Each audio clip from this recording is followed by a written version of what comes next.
Kochi Palluruthy Saint Reetha സ്കൂളിലെ ഹിജാബ് വിവാദത്തിന് സമവായമുണ്ടാക്കാൻ ശ്രമം.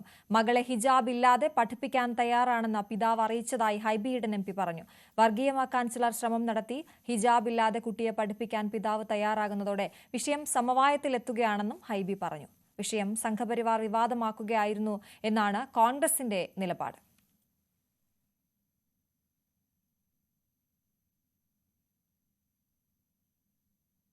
ചില ശക്തികൾ ഈ സ്കൂൾ കേന്ദ്രീകരിച്ച് പ്രവർത്തിക്കുകയാണ്. വർഗീയപരമായ ഭിന്നിപ്പ് എന്ന് പറയുമ്പോൾ ചില ആളുകൾ രാവിലെ വീട്ടിൽ നിന്ന് ഇറങ്ങുന്നത് കല്ല് കൊത്താനുണ്ടോ കല്ല് എന്ന് പറയുന്നത് പോലെ കേരളത്തിൽ എവിടെയൊക്കെയാണ് സ്കൂളുകളിൽ അല്ലെങ്കിൽ നമ്മുടെ സമൂഹത്തിൽ വിഷയങ്ങൾ ഉണ്ടാക്കുന്നത്, അത് മതസ്പർദ്ധ വരുത്തി അതിന് ജാതീയതയുടെയും വർഗീയതയുടെയും നിറം നൽകി അതിൽ നിന്ന് രാഷ്ട്രീയ ലാഭമുണ്ടാക്കാൻ ശ്രമിക്കുന്ന ആളുകളാണ്. അതൊരു കാരണവശാലും കേരളത്തിൻ്റെ മണ്ണിൽ വിലപ്പോവില്ല. പള്ളുരുത്തി എന്ന് പറയുന്നത് എല്ലാ ജാതി മതവിഭാഗങ്ങളിലെയും ആളുകൾ, പ്രത്യേകിച്ച് വിദ്യാഭ്യാസ സ്ഥാപനങ്ങളെന്ന് പറയുന്നത്, ക്രൈസ്തവ മിഷണറിമാരെന്ന് പറയുന്നത്, അവരെക്കാലവും യാതൊരു ഭിന്നിപ്പുമില്ലാതെ എല്ലാ വിഭാഗം ആളുകളെയും ചേർത്ത് പിടിക്കുന്നത്. അതുപോലെ തന്നെയാണ് മറ്റു വിഭാഗങ്ങളും, മുസ്ലിം വിഭാഗങ്ങളും എല്ലാം അവിടെ എല്ലാ മതങ്ങളിലെയും കുട്ടികൾ പഠിക്കുന്നുണ്ട്. അതൊരു വേർതിരിവോ ഭിന്നിപ്പോ ഉണ്ടായിട്ടില്ല. ഇവിടെ കുട്ടിയുടെ പിതാവ് അനസ് തന്നെ മുന്നോട്ട് വന്നിട്ടുള്ളത് ഈ സ്കൂളിൻ്റെ നിയമാവലികൾ പാലിച്ചുകൊണ്ട് ഈ സ്കൂളിൽ തൻ്റെ മകളുടെ വിദ്യാഭ്യാസം കണ്ടിന്യൂ ചെയ്യാൻ ആഗ്രഹിക്കുന്നു എന്നുള്ളതാണ്. അത് തന്നെ നമ്മുടെ സമൂഹത്തിൽ നൽകാവുന്ന ഏറ്റവും വലിയ മതേതരത്വത്തിൻ്റെ ഒരു വലിയ സന്ദേശമാണ്. ഞാൻ നേരത്തെ പറഞ്ഞല്ലോ, അനാവശ്യമായ സാമൂഹ്യ മാധ്യമങ്ങളിലൂടെ വർഗീയ ഭിന്നിപ്പുണ്ടാക്കാൻ വേണ്ടി ശ്രമിക്കുന്ന ഒരു പറ്റം ആളുകൾ. വ്യക്തിപരമായി എനിക്കെതിരെ നടക്കുന്നത് കുഴപ്പമില്ല, അത് ഞാൻ കൈകാര്യം ചെയ്തോളാം. പക്ഷേ നമ്മുടെ സമൂഹത്തെ വേർതിരിക്കാൻ ശ്രമിക്കുന്നത് ഒരു കാരണവശാലും അംഗീകരിക്കാൻ സാധിക്കില്ല. ഞങ്ങൾ നിയമപരമായി ചെയ്യേണ്ടത്, വ്യക്തി ആക്ഷേപവും വർഗീയ പരാമർശങ്ങളും സാമൂഹ്യ മാധ്യമങ്ങളിലൂടെ നടത്തുന്നത് വളരെ ശക്തമായി തന്നെ നിയമ നടപടികളുമായിട്ട് മുന്നോട്ട് പോകും.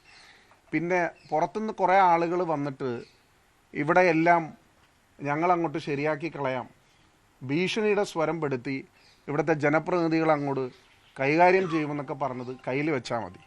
അങ്ങനെയുള്ള ഭീഷണിയൊന്നും ഇവിടെ വിലപ്പോവില്ല. അങ്ങനെ ഭീഷണി നടത്തുന്ന BJP RSS ശക്തികൾ അവർ ഏത് അറ്റം വരെ പോയാലും ഈ മണ്ണിൻ്റെ മതേതര സ്വഭാവം ഇല്ലാതാക്കാൻ ശ്രമിക്കാൻ ഒരു ശക്തികളെ ഞങ്ങൾ അനുവദിക്കില്ല. മതേതരത്വം തകർക്കാൻ വർഗീയ ശക്തികളെ അനുവദിക്കില്ലെന്ന് DCC പ്രസിഡന്റ് മുഹമ്മദ് ഷിയാസും പറഞ്ഞു. സമൂഹത്തിൽ ഒരു ഭിന്നിപ്പുണ്ടാക്കാനുള്ള ഒരു ബോധപൂർവമായ ശ്രമം അറിയാലോ. ഇപ്പോൾ ക്രിസ്ത്യൻ മുസ്ലിം പ്രശ്നങ്ങൾ ഉണ്ടാക്കുക എന്നുള്ളത് ചിലരുടെ ഒരു അജണ്ടയാണ്. അപ്പോൾ രാവിലെ ഹൈബി പറഞ്ഞതുപോലെ അമ്മി കുത്താനുണ്ട് എന്ന് പറഞ്ഞ പോലെയാണ് ഇന്ന് രാവിലെ ഇറങ്ങി, ഇന്ന് എവിടെയാണ് പ്രശ്നം, ഇന്ന് അവിടെ പോയി ഒരു ഭിന്നിപ്പുണ്ടാക്കുക, കൊട്ടേഷൻ ഏറ്റെടുത്താണ് വരുന്നത്. അതൊരു ശരിയായ നടപടിയല്ല. അപ്പോൾ പൊതുസമൂഹത്തിനിടയിൽ ഇത്തരത്തിലുള്ള ഈ വിദ്വേഷ മനസ്സുമായി ഇറങ്ങുന്ന ആളുകൾക്ക് ഒരവസരം എന്തായാലും പള്ളുരുത്തിയുടെ മണ്ണിലില്ല. അത് അവരുടെ പിതാവും അവരുമായി ബന്ധപ്പെട്ട അവരുടെ മാതാവും മക്കളും അവരുമായി ബന്ധപ്പെട്ടുള്ള ആളുകളും അത് വളരെ ക്ലിയർ കട്ടായിട്ടുള്ള സ്റ്റാൻഡ് അവർ സ്വീകരിച്ചു. അപ്പോൾ അവരുടെ ഒരു ആഗ്രഹം മാനേജ്മെൻറ്റിനോട് പറഞ്ഞു. മാനേജ്മെൻറ്റ് പറഞ്ഞു റൂൾസ് അനുസരിച്ചാണ് പോകാൻ പറ്റുള്ളൂ. സ്വാഭാവികമായും ആ റൂൾസ് അനുസരിച്ച് ആ കുട്ടി ഇവിടെ പഠിക്കും എന്നുള്ളത് പിതാവ് പറഞ്ഞു. അങ്ങനെ പഠിക്കാൻ അവർ തയ്യാറാണ്. ഇതെല്ലായിടത്തും ഉള്ളതാണിത്. സ്വാഭാവികമായി ആരെങ്കിലുമൊക്കെ വരുമ്പോൾ ഏതെങ്കിലും മാനേജ്മെൻറ്റോ അല്ലെങ്കിൽ വേറെ ഏതെങ്കിലും സ്കൂളുകളിലോ ഇങ്ങനെ കുട്ടികൾ എന്തെങ്കിലും ഒരു ആവശ്യം പ്രകടിപ്പിച്ചാൽ സ്വാഭാവികം മാനേജ്മെൻറ്റും അല്ലെങ്കിൽ ബന്ധപ്പെട്ട ആളുകൾ അത് പറഞ്ഞു തീർക്കുകയാണ് പതിവ്. പക്ഷേ ഇവിടെ വന്നിട്ട് എന്താ ചെയ്തത്? ഇവിടെ ഒരു ബോധപൂർവ്വം ഒരു കലാപം സൃഷ്ടിക്കാൻ വലിയ വാർത്തകളാണ്, നമ്മൾ മനസ്സിൽ കാണാത്ത വാർത്തകളാണ് ഓരോരുത്തർ സാമൂഹ്യ മാധ്യമങ്ങളിലൂടെ പ്രചരിപ്പിച്ചുകൊണ്ടിരുന്നത്. അതുകൊണ്ടാണ് നിങ്ങൾ മീഡിയ അടക്കമുള്ള ആളുകൾ ഇത് വലിയ തോതിൽ ഇത് റിപ്പോർട്ട് ചെയ്യപ്പെട്ടത്. അങ്ങനെ ഒരു സംഭവം ഇവിടെ ഇല്ല. ഈ മാനേജ്മെൻറ്റ് എന്നൊക്കെ പറയുന്നത്, ഈ ക്രൈസ്തവ മിഷണറിമാരുടെ മാനേജ്മെൻറ്റ് എന്ന് പറയുന്നത് എത്ര സഹിഷ്ണുതയോടുകൂടി ആളുകളോട് ഇടപഴകുകയും എത്രായിരം കുട്ടികൾ പഠിക്കുകയാണ് ഓരോ സ്ഥാപനങ്ങളിലും. കൃത്യമായി അവർക്ക് സംരക്ഷണം കൊടുത്ത് അവരൊക്കെ നല്ല രീതിയിലാണ്. അതേസമയം SDP ആണ് വിഷയത്തെ വഷളാക്കിയതെന്നാണ് BJPയുടെ നിലപാട്. ക്രൈസ്തവരുടെ പ്രശ്നങ്ങൾക്ക് മുന്നിൽ സർക്കാർ കണ്ണടയ്ക്കുകയാണെന്ന് BJP general secretary Anoop Antony news 18നോട് പറഞ്ഞു. SDPIക്ക് മുന്നിൽ സർക്കാർ മുട്ടിലിഴയുകയാണെന്നും അനൂപ് ആന്റണി കുറ്റപ്പെടുത്തി. അല്ല, ഇത് വർഗീയ തലത്തിലേക്ക് മാറ്റിയത് ആരാണ്? പോപ്പുലർ ഫ്രണ്ടും SDPIയും ചേർന്നല്ലേ ഇത് വർഗീയ തലത്തിലേക്ക് മാറ്റിയത്? ശരിയാണ്, ബാൻ ചെയ്തിട്ടുള്ള പോപ്പുലർ ഫ്രണ്ട് ഇപ്പോൾ SDPIയുടെ പേരിൽ ഈ സ്കൂളിലെ ഒരു ചെറിയ വിഷയം അതിനെ വർഗീയവൽക്കരിച്ച് അതിനെ സംസ്ഥാന തലത്തിൽ ഒരു വലിയ വിഷയമാക്കിയത് അവരല്ലേ? അത് മാത്രവുമല്ല, ഈ SDPI പോലൊരു സംഘടനയ്ക്ക് കൊട പിടിച്ചു കൊടുക്കുന്നത് കേരളത്തിൽ ആരാണ്? കോൺഗ്രസും ഇടതുപക്ഷവുമല്ലേ? എന്തുകൊണ്ടാണ് SDPI ഇങ്ങനെ തഴച്ചു വളരുന്നതും SDPI ഇതുപോലെ ഓരോരോ വിഷയങ്ങൾ വർഗീയവൽക്കരിക്കുമ്പോൾ അവർക്കതിനുള്ള കരുത്ത് എവിടെ നിന്നാണ് കിട്ടുന്നത്? അതിവിടെ സംസ്ഥാനം ഭരിക്കുന്ന പിണറായി വിജയൻ സർക്കാരും SDPIക്ക് കൊടപിടിച്ചു കൊടുക്കുന്ന കോൺഗ്രസും വഴിയാണ് കിട്ടുന്നത്. അതുകൊണ്ട് ഇത് വർഗീയവൽക്കരിച്ചിട്ടുണ്ടെങ്കിൽ അത് മറ്റാരുമല്ല, SDPIയും അവർക്ക് കൊടപിടിച്ചു കൊടുക്കുന്ന പിണറായി സർക്കാരും കോൺഗ്രസുമാണ്. നമുക്കറിയാം, സാധാരണ ഒരു സ്കൂളിലെ ഒരു വിഷയമാണിത്. എല്ലാ സ്കൂളിനെയും ബാധിക്കുന്ന പോലെ തന്നെ ഓരോ സ്കൂളിനും അതിൻ്റെതായ നിയമങ്ങളും കാര്യങ്ങളുമുണ്ട്. പ്രൈവറ്റ് മാനേജ്മെന്റ് സ്കൂളാണ്, അവർക്ക് ഇഷ്ടമുള്ളത് അവർ ചെയ്യും. നിങ്ങൾക്ക് ആ കുട്ടിയെ അവിടെ പഠിപ്പിക്കാൻ താല്പര്യമില്ലെങ്കിൽ മറ്റു സ്കൂളിലേക്ക് കൊണ്ടുപോയിക്കോളൂ, ആരൊന്നും പറയുന്നില്ലല്ലോ. പക്ഷെ ഇതിനെ വർഗീയവൽക്കരിച്ച് സ്കൂളിലേക്ക് സമരം നടത്തുക, മാർച്ച് നടത്തുക, എന്നിട്ട് ഇതിനെ ഒരു വർഗീയ കളർ കൊടുക്കുക, ഇത് ചെയ്യുന്നത് പോപ്പുലർ ഫ്രണ്ടും SDPIയും ആണെങ്കിൽ അതിന് ഒരു അവസരം ഉണ്ടാക്കി കൊടുക്കുന്നത് ഇവിടുത്തെ പിണറായി വിജയൻ സർക്കാരും കോൺഗ്രസുമാണ്.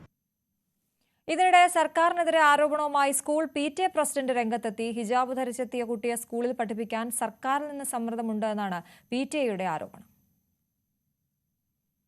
എന്നോട് ചോദിച്ച PTA ആയിട്ട് ബന്ധപ്പെട്ട വിഷയം, പക്ഷേ അവരുടെ റെസ്പോൺസ് എന്ന് പറയുന്നത് കുട്ടി അല്ലെങ്കിൽ ഇവർക്ക് സമ്മർദ്ദമുള്ള പോലെയാണ് എനിക്ക് തോന്നിയത്. കാരണം സർക്കാരിൻ്റെ ഭാഗത്തുനിന്ന് വലിയൊരു സമ്മർദ്ദം ഉണ്ടെന്നുള്ളതാണ്. അതുപോലെ തന്നെ DEO ഓഫീസിൽ നിന്ന് എറണാകുളത്തുനിന്ന് അവർ പെട്ടെന്ന് തന്നെ ഈ പറയുന്ന കുട്ടിയെ ഹിജാബ് ധരിച്ച് കയറ്റാനുള്ള എന്താ പറയുക എഴുതി കൊടുക്കണമെന്നുള്ള രീതിയിൽ 2 ഉദ്യോഗസ്ഥർ പറഞ്ഞു. ഒരു സുമേഷ് എന്ന് പറഞ്ഞു, അവർ കൂടുതൽ സമ്മർദ്ദത്തിലാക്കുന്നതിന് വേണ്ടിയിട്ട് വന്നതാണ്. തീർച്ചയായിട്ടും ഞങ്ങളത് പറഞ്ഞു, ഞങ്ങളിവിടെ കൂടിയാലോചിക്കേണ്ട ഒന്നും ചെയ്യാൻ പറ്റത്തില്ല. നിങ്ങൾ ലെറ്റർ ഒന്നും ഇല്ലാതെ നിങ്ങൾക്ക് വെറുതെ എഴുതി തരാൻ പറ്റത്തില്ല. നിങ്ങൾ ഒന്നെങ്കിലും ഞങ്ങൾക്ക് മെയിൽ ചെയ്യുക, അല്ലെങ്കിൽ നിങ്ങൾ ലെറ്റർ കൊണ്ടുപോകുക, ഞങ്ങൾ മറുപടി തരാം. അതിൻ്റെ അടിസ്ഥാനത്തിൽ ഒരു മെയിൽ ചെയ്തു, വിശദീകരിച്ചു, ഞങ്ങൾ മറുപടി കൊടുത്തിട്ടുണ്ട് അതിന്.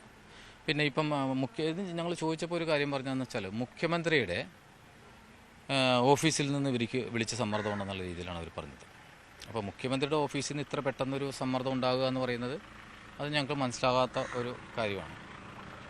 അപ്പോൾ ഇവിടുത്തെ റെക്കഗ്നേഷൻ സർട്ടിഫിക്കറ്റ് ഇപ്പം നമുക്ക് CBSE സ്കൂളിലേക്ക് 3 വർഷം കൂടുമ്പോൾ നമുക്ക് റെക്കഗ്നേഷൻ സർട്ടിഫിക്കറ്റ് കൊടുക്കണം. അപ്പോൾ അതിൻ്റെ അതോറിറ്റി എന്ന് പറഞ്ഞാൽ ഈ നമ്മുടെ DEO ആണ്.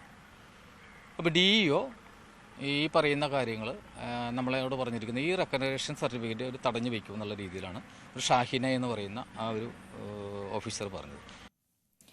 അതിനിടെ സംഭവം മത തീവ്രവാദ സംഘടനകളുടെ ടെസ്റ്റ് ഡോസ് ആണെന്ന് കത്തോലിക്ക ബിഷപ്പ് കോൺഫറൻസ് അൽമായ കൌൺസിൽ പ്രതികരിച്ചു. ക്രൈസ്തവ സ്ഥാപനങ്ങൾക്കെതിരായ നീക്കത്തിൽ രാഷ്ട്രീയ പാർട്ടികളുടെ മൗനം അടിമത്തം എന്ന വിമർശനമുണ്ട്. ഹിജാബ് വിവാദത്തിൽ വിദ്യാഭ്യാസ ഡെപ്യൂട്ടി ഡയറക്ടർ ഇന്ന് മന്ത്രിക്ക് റിപ്പോർട്ട് നൽകും. കോടതി നിർദ്ദേശത്തിന് പിന്നാലെ സ്കൂളിന് പോലീസ് സുരക്ഷ ഏർപ്പെടുത്തിയിട്ടുണ്ട്. ജനപ്രതിനിധികളടക്കം വിഷയത്തിൽ ഇടപെട്ടു. കെ ബാബു MLA സ്കൂൾ അധികൃതരുമായി സംസാരിച്ചു. വിഷയം വർഗീയ അജണ്ടയാണെന്ന് Kerala region Latin Catholic council വ്യക്തമാക്കി. ചില പ്രത്യേക ഗ്രൂപ്പുകളുടെ ഭാഗത്തു നിന്നും ഇത്തരം സ്ഥാപനങ്ങൾ സുഗമമായി നടത്തിക്കൊണ്ടു പോകാൻ സാധിക്കാത്ത വിധത്തിൽ ചില പ്രശ്നങ്ങൾ സൃഷ്ടിക്കപ്പെടുന്നതായിട്ട് റിപ്പോർട്ടുകൾ വരുന്നുണ്ട്. അത് പലയിടങ്ങളിൽ പലതാവാം. ഇപ്പൊ ഇവിടെ SDPI ആണെന്ന് പറയുന്നു, ഇവിടെ SDPI ആണെങ്കിൽ മറ്റു പലയിടത്തും മറ്റു പല സംഘടനകളാവാം. അത് ഏക സ്വഭാവം ഉണ്ടാവണം നിർബന്ധമില്ല. പല സംഘടനകളും നേരത്തെ പ്രാർത്ഥനയെ സംബന്ധിച്ച് ഒന്നുമല്ല, പ്രാർത്ഥനയ്ക്കായിട്ട് പ്രത്യേക സ്ഥലം വേണം, അതുപോലെ പ്രത്യേക പരിരക്ഷ, പ്രത്യേക സമയക്രമങ്ങൾ നിശ്ചയിക്കപ്പെടണം. ആ രീതിയിൽ പല ആവശ്യങ്ങളും ഉയർത്തിക്കൊണ്ടായിരിക്കും ഇവർ മുന്നോട്ട് വരുന്നത്.